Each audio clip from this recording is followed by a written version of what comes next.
Well, good evening, everybody. Welcome back to Speaking of Zane after a 2 week hiatus. We are November 3rd, 2024. Happens to be the 300th edition of Speaking of Zane. Wow, 300 times you've had to sit and listen to this old guy bloviate for about an hour on a Sunday night. But thankful for every one of you joining us on Sunday evening and listening to me talk about Zane, Tyler, and military matters, and travel, and work, and all kind of crazy stuff. But I certainly do enjoy it, appreciate it. Missed it the last couple of weeks, of course. Last week I was in St. Louis, and all of the members of my current academy cohort were coming in on Sunday night, and we had a big gathering at the hotel. So it didn't work out there. And then the week before, let me think, the week before, or did we just have a week? Maybe we didn't. Yeah, we just had a week, maybe, because I did do one after I came back from a wedding in Pennsylvania. But at any rate, this happens to be the 300th edition. We started way back on August the 5th of 2018. This is even back before COVID and everything. And it was a couple of years after Zane passed. And I don't know what compelled me, but something on a Sunday evening, I was sitting around, playing around, thinking about Zane, and decided just to do a live stream and talk about him. And then um, that's what happened, and I've been talking about him ever since. And I hope that you guys will continue to join me as I talk about him. They say that a person dies twice. Once when they take their last breath, and then again when their name is no longer spoken. And part of our mission here at Speaking of Zane is to make sure that is not the case with Zane, and of course his big brother Tyler. But good to have you all in here. Let me do a quick roll call. Steve Shirley's in there. Daryl is in there. Carl is in there. Matt Aaron, one of Zane's battle buddies, is in there. And Jimbo Miller's in there. Good to have you all in there. I know there's more in there. Everybody doesn't step up and let us know, but I hear from a lot of people that watch the live stream, and some that watch the recording, and I'm grateful for everybody coming alongside for Speaking of Zane. Boy, I have had a busy few weeks at work. Spent a week there graduating a cohort from our academy. Came home for a night, went to Pennsylvania for the weekend for a wedding, came home for the night, went back to St. Louis where I stayed for 2 weeks. I stayed there last weekend, and it was a great couple of weeks, but I'm so glad to be home. It was very productive. It was awesome. I have a great team that works for me that coordinates most of this, and we have 30 we have 30 members, 31 if you count the young man from London who actually I got to come over. Um, so we had 31 in this current group. First time they had ever all been together in the same place at the same time. They're from all over the country, and one from London. And first time they'd all been to St. Louis, got to experience our headquarters and meet me and my team and everybody in person. Now, they've been together like this on video for 5 months, every single day of the week. It's an immersive academy, instructor led. So they've gotten to know each other, gotten to develop relationships and build some trust. And this was the first time physically that they got to be together. It's just hard to describe it. But it was a great couple of weeks that I was there. But I'm glad to be home. Lori met me at the airport. Lori is doing great, considering she's doing fantastic and can drive, is up and about and just active. I'm so grateful. She had Carson, our little 4-year-old granddaughter. She'll be 5 New Year's Eve. But they met me at the airport and picked me up. Usually I'll take an Uber, or if I take the truck, I'll drive. But they picked me up, which was nice, and we took Carson back home, and so that was good. But good to be home. I'm actually home for a week, a full week, and then I've got to go back to St. Louis for Veterans Day. Got a couple of Veterans Day related activities there, So I'll be in St. Louis for a couple of days the week of November the 11th. And then I've got to fly from there out to Denver, to our Denver office for a couple of days for some other activities I've got. Then I'll be back home for a couple of weeks to include Thanksgiving, and then back to London for a couple of weeks. The first 2 weeks of December, and Lori is coming along. I don't know the dates. Lori and my dates may not match 100%, but she's planning to come there, so that'll be great. Looking forward to that. But I was in when I was in St. Louis. Our friend Daryl, who's on tonight, Daryl recently had a knee replacement surgery, and so he'd been down a little bit, down for the count, and had some issues during recovery, and they had to take him back to the hospital. And I was there when he was in the hospital. So Saturday morning, I got up and I was talking to Lori, and she says, Daryl's back in the hospital. I said, yeah, I'm getting ready to go see him. And he didn't know that, though. I was going to surprise him. I know where he was at in Florissant there at the hospital. And I saw a post that he had escaped from the hospital. So I was having my coffee, and I was just getting ready to drive over there. It's only, I don't know, 20 minutes from where I'm at. And I saw that he had escaped, and so I didn't get to go see him. But I know he's back home and doing better. And he actually got out and about yesterday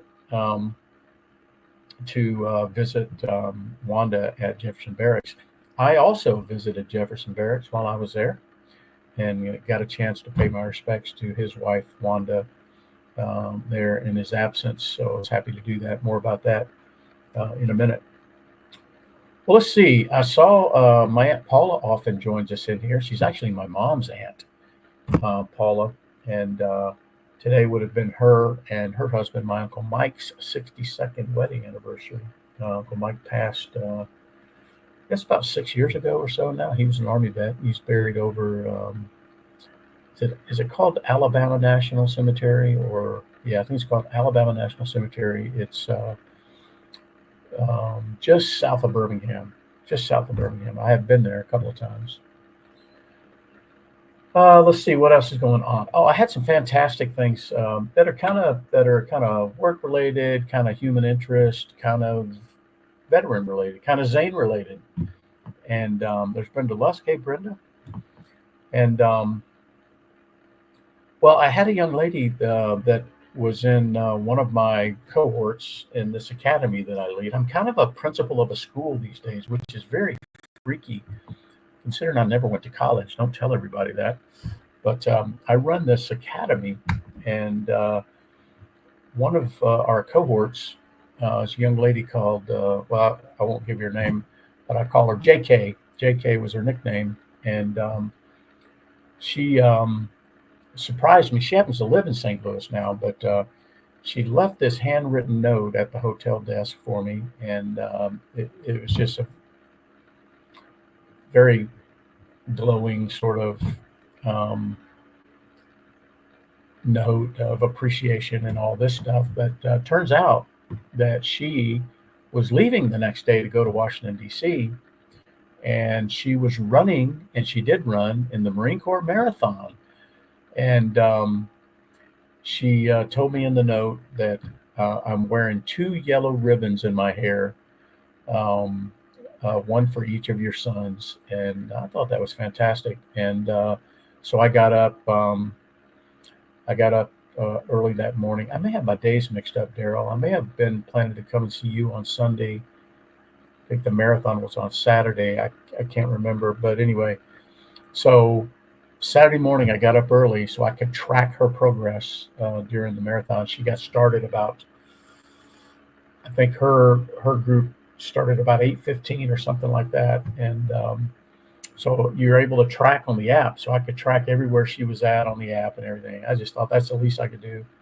And it was fun. She was a sub 5 hour runner.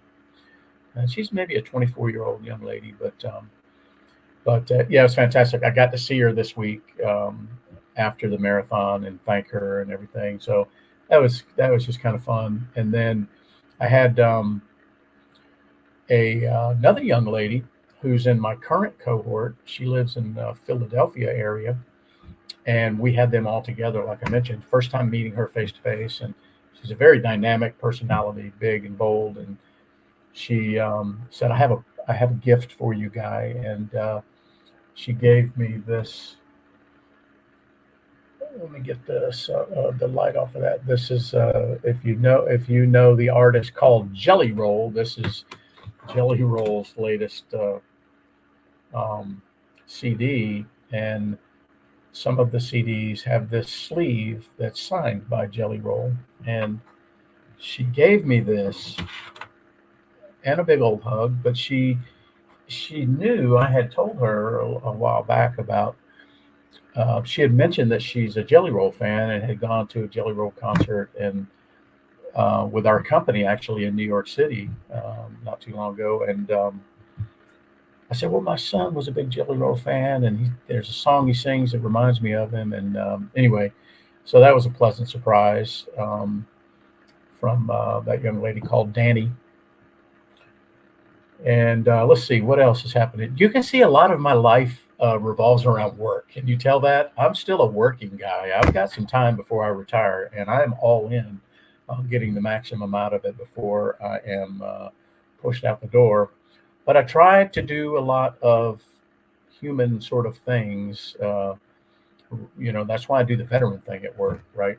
Um, but speaking of the veteran thing at work, so if you remember, I talked about back in September, first time we've ever done this at my work, back in September on 9/11, which is called Patriot Day now, I coordinated to have one, two, three, four, five American flags at five of our facilities in the St. Louis area, lowered to half staff on 9/11 at the time of the first um, plane hitting the first tower.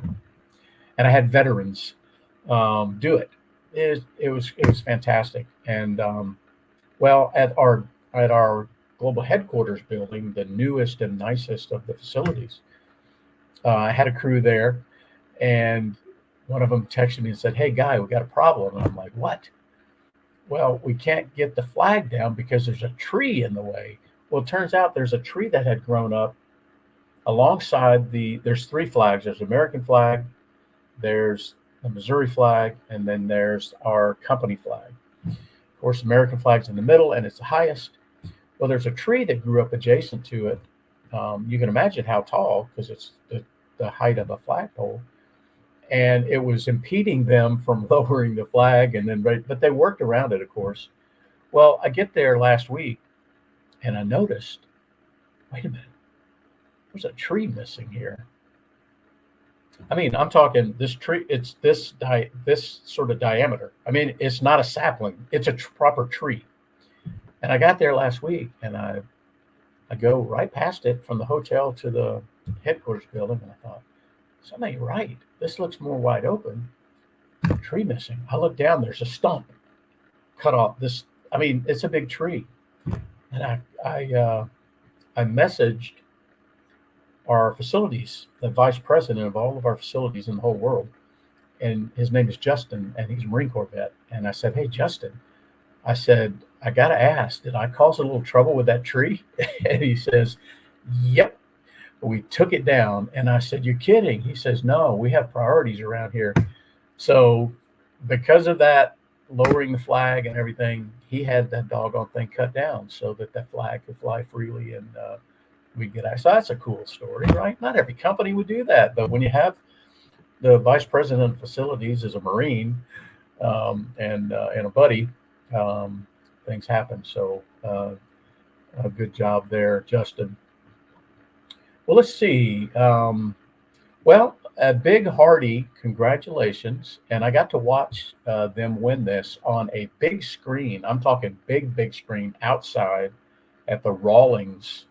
You know, Rawlings that makes the gloves and bats. They're headquartered in the same little square as us. And they have a huge, monstrous big screen out there. The weather was beautiful. We were outside watching the game. So I got to see the Dodgers win the World Series right there on the big screen. in St. Louis. And because of that, now this isn't the first time I've ever worn the Dodgers hat um, as the hat of the week, but that is why the LA Dodgers hat is the hat of the week. How about that? How about that? Congratulations to the Dodgers. It was a good series. Yankees won one game, but all the other games were good. That's for sure. And I was glad to get home yesterday. I made it home in time to catch most of the football games that were on. Georgia Southern beat South Alabama. They're on top of the SBC East. Heartbreaking Texas A&M game last night. Oh my God, it was a trouncing by South Carolina. Ugh, first loss in the SEC for A&M. My daughter Hannah's alma mater, Kennesaw State, um, finally won a game last week. They lost yesterday, but they're not undefeated or not. Um, what is the word I'm looking for? That they are they won a game. Let me just put it that way. Not yesterday, but the week before. Then Georgia beat Florida. That was a good game. Nebraska got beat by UCLA. Vandy beat Auburn. That means Vandy beat Alabama and Auburn this season. And then Army beat Air Force. Oh man, I knew that was going to happen because Army's really good this year. Army's 8-0, in fact. And Navy has taken a couple of losses. Navy 6-2, but good stuff. Let's see. Mary's in there. Hey, Aunt Mary. Oh, and good stuff. All right. Well, let's see what else we got here. I didn't. I've been trying to catch up around here. Fortunately, Lori did all my laundry for me, so I always appreciate that. But I had to do some grocery shopping today. Got myself a nice, close haircut this afternoon. Did a little stuff around the house. Got all my clothes put away. Got ready for the week ahead. So I didn't have time to pull any this week in military history items. So if you know of any, let me know. But I did tabulate some of the Veterans Cemetery Challenge visits, and I mentioned that I had one to Jefferson Barracks, and Daryl also had one to Jefferson Barracks. I wish Daryl and I could have been able to go out there together. We have done so together before.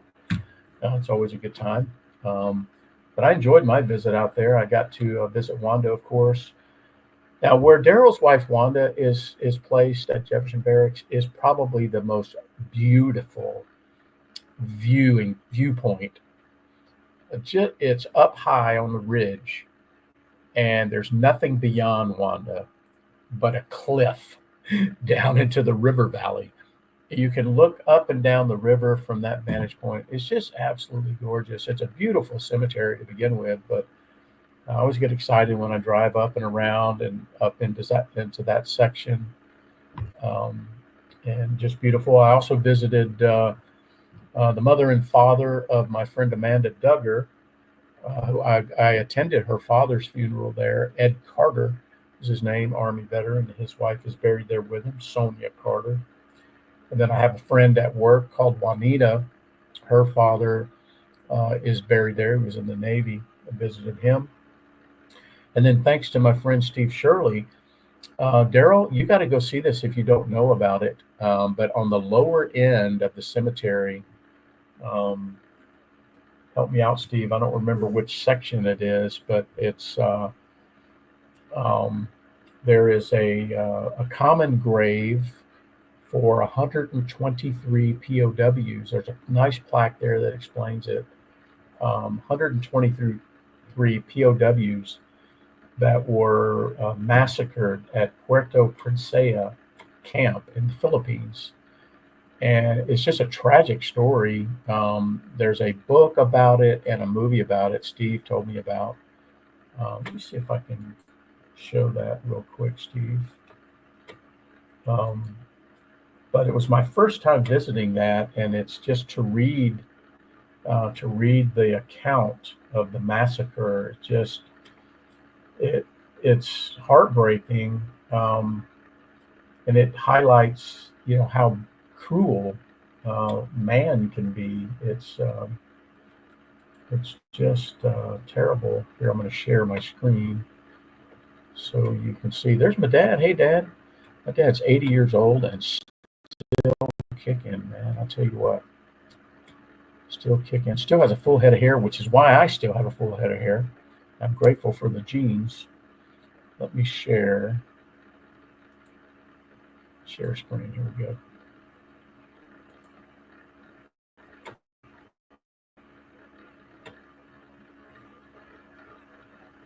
Maybe. There we go.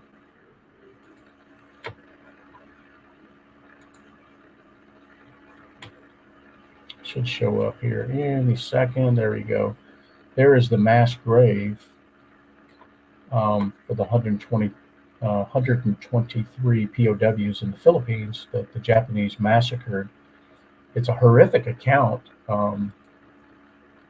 You can see that it happened on December the 14th, 1944. If you can read that, you'll see that the Japanese believed that there was an invasion coming by the U.S. and the prisoners were forced into three tunnel air raid shelters and following orders from the Japanese High Command to dispose of prisoners by any means available.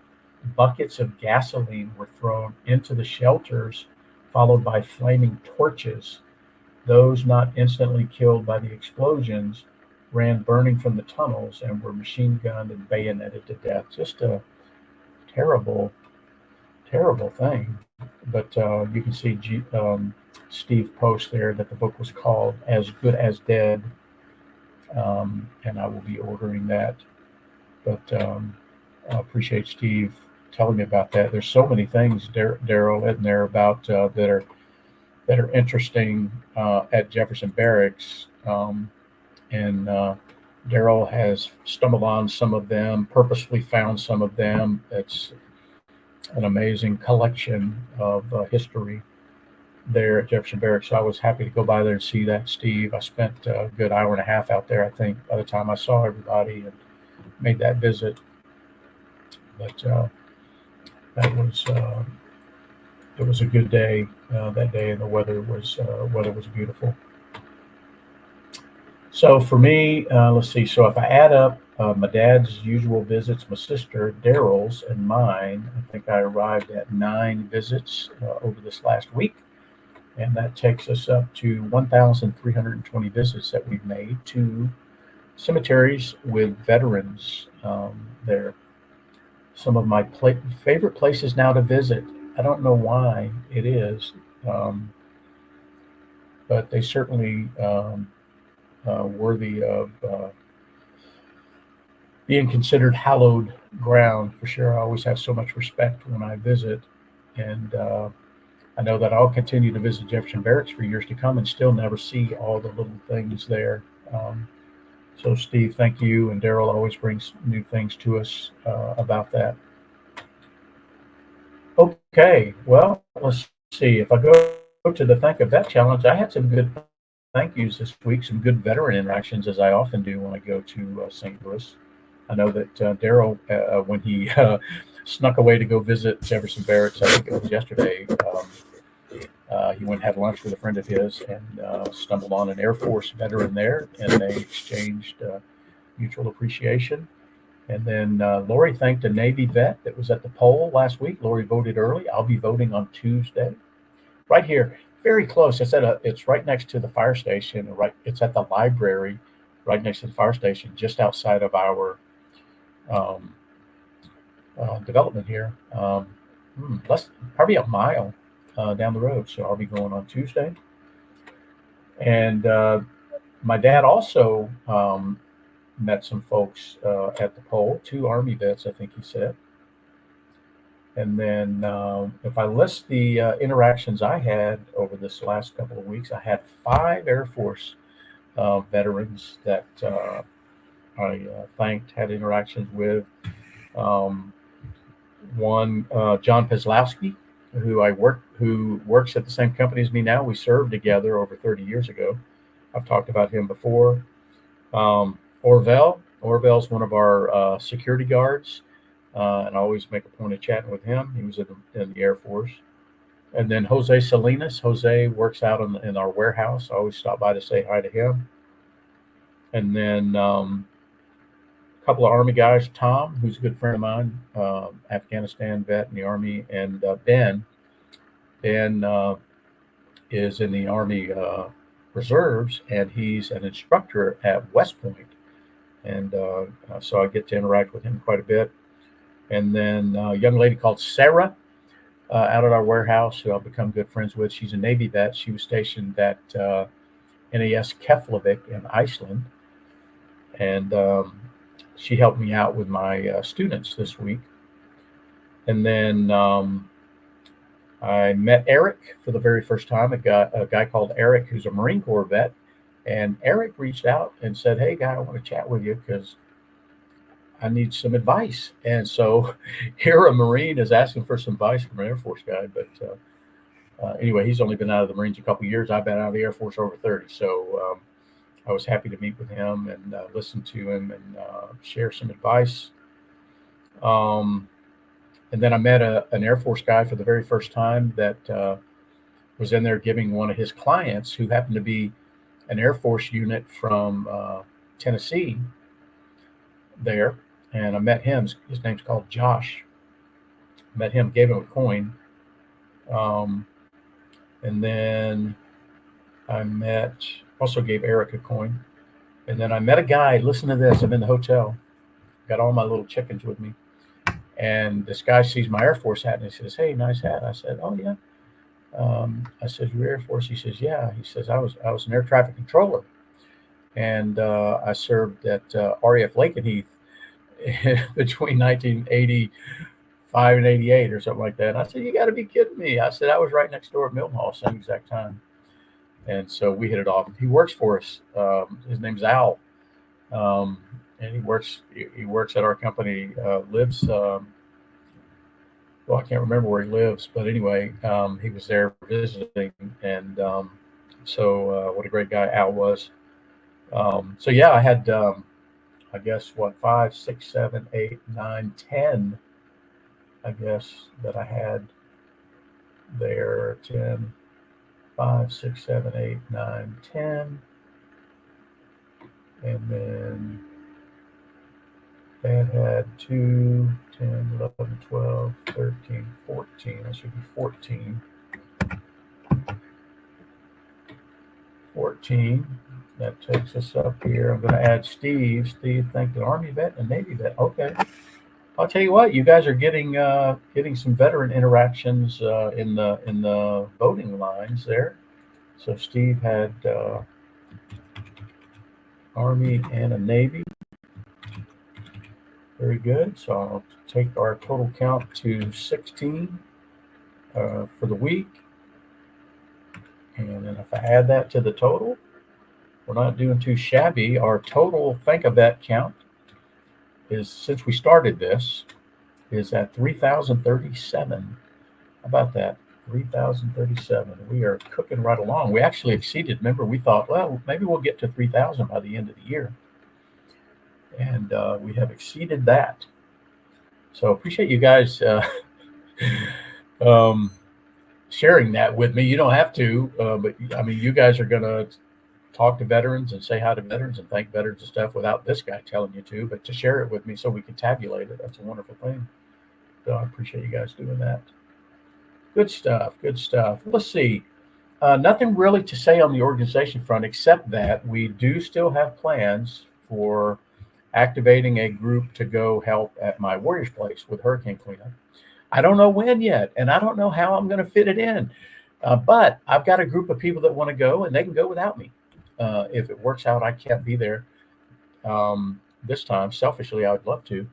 But I got a group standing by. They reached out to me this week and said, "Hey, Guy, we want to go out there. And can you connect us with Kelly?" So I've done that. And now we're going to work on when that might happen. And we got one of our business partners that wants to come along with us, who I'm good friends with, and they want to bring some money with them. So I don't think Kelly will be upset about that. So I'll let you know how that goes moving forward. Well, let's see. We did have a couple of unfortunate tragedies among our military community over these last couple of weeks since we were together. Very sad to report that an Army sergeant called Christopher Sutton died at Fort Bliss on October 27th during a training exercise. Don't know the exact circumstances. And then you may have seen that we lost a couple of naval aviators, and from Whidbey Island Naval Air Station, from VAQ 130 to be exact. They were both crew members, naval aviators in the EA-18 Growler Squadron, which is an electronic warfare version of the F-18 fighter, two-seat. Lieutenant Serena Doug Wildman and Lieutenant Commander Lindsay Miley Evans of VAQ 130 were killed in the crash near Mount Rainier in Washington State. They had both just returned recently from a deployment in the Gulf. So sad when that we hear anything like that happen. But combat is inherently dangerous by definition, but so is training for it. That's why we need to always be thinking about those that are deployed. In fact, I saw a report that we had some soldiers injured in Iraq. Tell you what, there's much of the general population don't realize we still have troops there, but we do, and we had some injuries there over the last couple of weeks. But just terrible when that happens. But I'm grateful for men and women that'll step up, knowing that's possible. That's what this country's all about. There's my friend Doc Collier in there from Nashville. Yeah, Doc, like Lori says, hope your daughter's doing better. I didn't recall seeing an update this week, but I know that the previous update I talked about had her doing much better there. So I appreciate you dropping by. There's my Aunt Cindy over in Alabama. How are you, Aunt Cindy? Again, one of my mother's aunts, but my mother's aunts were not very much older than her. In fact, my mom's mom was pregnant with her. When my mom's mother was pregnant with her mother, my grandmother, was pregnant at the same time. So that's how you get that very close in age there. But grew up seeing Aunt Cindy and Aunt Paula and all the others there when times that we lived in Alabama, especially on Sundays, but because they would all gravitate to Grandma Pittman's on Sunday for her fried chicken and red velvet cake. And boy, do I wish I could have some of both of those right now, because it was the best. My dad will tell you, my dad didn't eat sweets, didn't eat cake, but he would eat Grandma Pittman's red velvet cake. And he wasn't a big chicken eater either. But when it came to anything that Grandma Pittman made, my dad would make an exception there. Okay. Well, I think that's about all I've got this week. Like I mentioned, I'm home for an entire week. I'm looking forward to getting up at a leisurely time, 7 o'clock, having my coffee, getting a full, productive day of work in, going on my afternoon walk, coming back home, watching whatever sports is on, doing that until I have to go back to St. Louis for Veterans Day and then to Denver. I've not been to our Denver office, so I'm excited about that. Got some exciting things to do there, and then back for a couple of weeks. But good to have you all in there with me tonight. Thank you all for being great friends and rallying alongside us as we've been in the process of mourning and grieving over the years for our sons, Zane and now Tyler.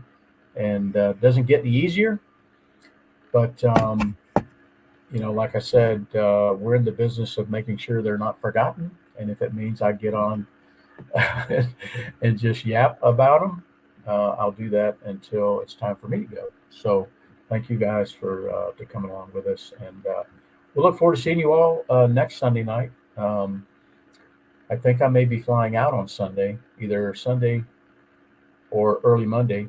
I'll let you know, and that will determine, speaking of Zane, next week. But we'll give you plenty of notice, and I'll look for the next time that we chat Have a great week, all of you. And remember, if you see a veteran, first responder, military members, hey, just acknowledge them. You don't have to say thank you. You don't have to, probe or prod. Just acknowledge them and then see what happens naturally. But I know they'll appreciate it, and it'll make you feel good. So, all right, folks, have a great week. Look forward to seeing you again already next week. Cheers.